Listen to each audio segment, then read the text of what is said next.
হে যুবক ভাইয়েরা, আল্লাহকে ভয় করুন।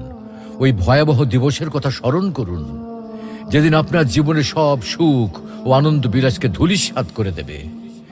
সেই দিনের কথা স্মরণ করুন, যেদিন আপনি হবে নির্জন কবরের একা বাসিন্দা। সেদিনের কথা স্মরণ করুন, যেদিন আপনার সন্তান সন্ততি, স্ত্রী, পরিবার, আত্মীয় স্বজন, পাড়া প্রতিবেশী, ধন সম্পদ, বন্ধু বান্ধব সবকিছু থেকে আপনি বিচ্ছিন্ন হয়ে যাবেন। কবরের সংকীর্ণতা ও ঘুটঘুটে অন্ধকারের কথা কি আপনার একবারও মনে পড়ে না? কবরের বিভীষিকাময় ও ভয়ঙ্কর অবস্থা কি আপনার স্মরণ হয় না? কবরের শাস্তির ভয় কি আপনার অন্তরাত্মা প্রকম্পিত হয় না? মুনকার নাকির ফেরেশতার দয় প্রশ্নের সঠিক জবাব কি আপনি দিতে পারবেন? একথা একবারও কি ভেবেছেন? অনুরূপভাবে কবরের অপুরন্ত সুখ ও অনাবিল শান্তির কথা কখনো কি আপনার হৃদয় পটে জাগ্রত হয় না? তাই বলছি,